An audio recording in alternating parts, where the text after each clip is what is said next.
บรรยากาศก็จะแบบเงียบๆหน่อยนะครับเช้านี้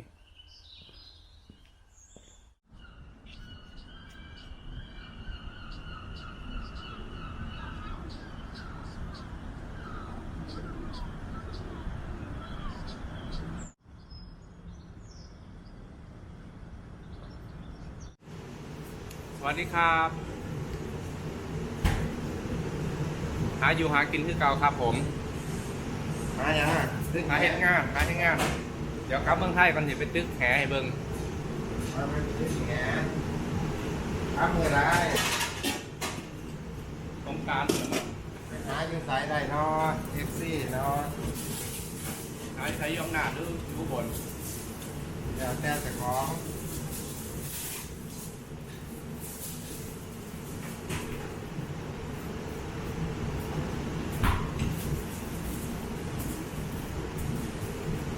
แยมหน้าที่งานนะคะ3 เมษายนผมเข้าเรียนบ้านผู้ห้องถามเด้อครับเพื่อ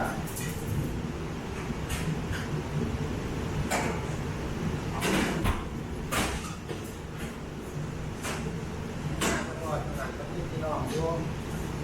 ว่าเด็กแท็กซี่พี่พาสเวอร์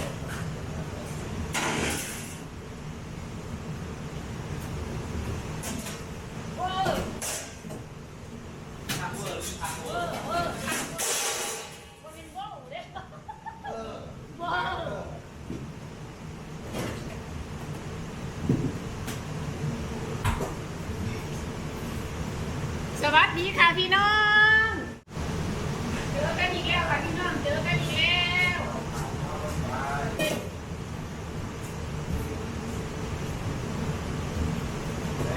ไปว่าโอ้ครับ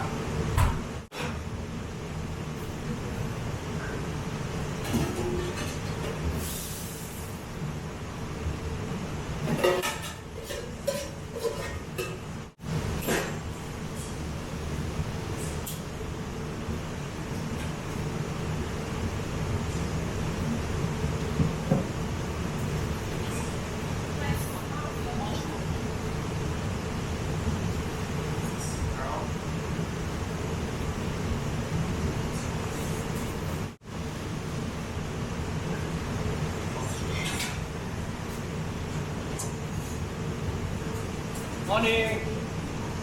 ครับเรนูขึ้นดาหลอดเดี๋ยวแกนตรงยก ก็ได้ครับมันนัก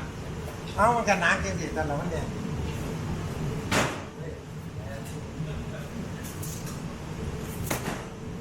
แล้วหลอดตาย่อ ดาหลอดมันมันย่องเนาะ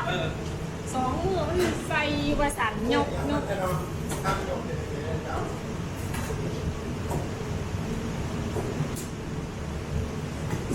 ย่องมันสิได้ดาหลอดมอเอง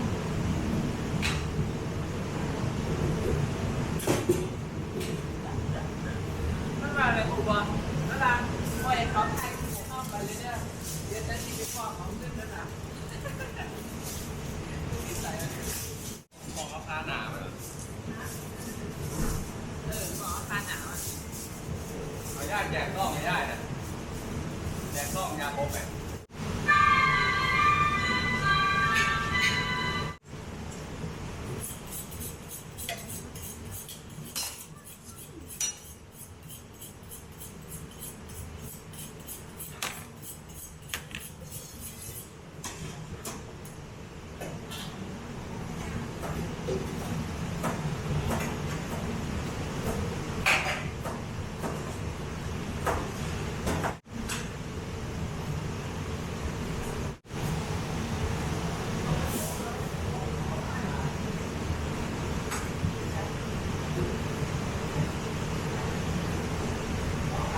ตัวนี้ยาก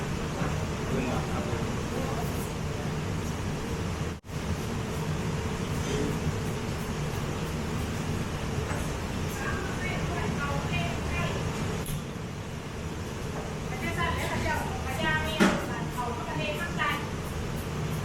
ถูกว่ามันเย็นก็ถึงกับบอกก็นอนเนี่ยใส่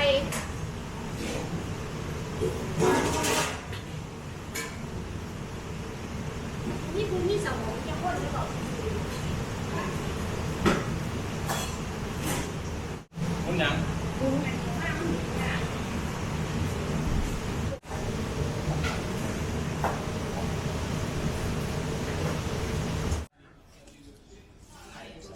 พี่ดา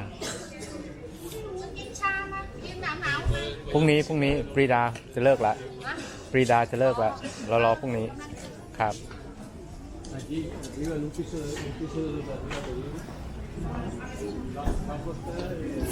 ร้านนี้ยุ่งมากเลยนะครับตั้งแต่เช้าเลยตั้งแต่เปิดร้านเลย เพราะว่ามันเป็นใครมาที่เมืองบาก็ต้องมาทานบันที่นี่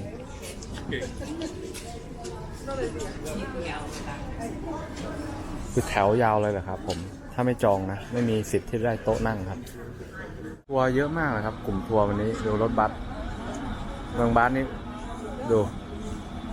มีแต่รถทัวร์หมดเลยนะนี่กรุ๊ปทัวร์กำลังรอขึ้นรถอยู่ครับเยอะมากอากาศก็จะแบบเย็นๆหน่อยวันนี้แต่ก็ไม่ถึงกับว่าเย็นมากมารับพี่สาววันนี้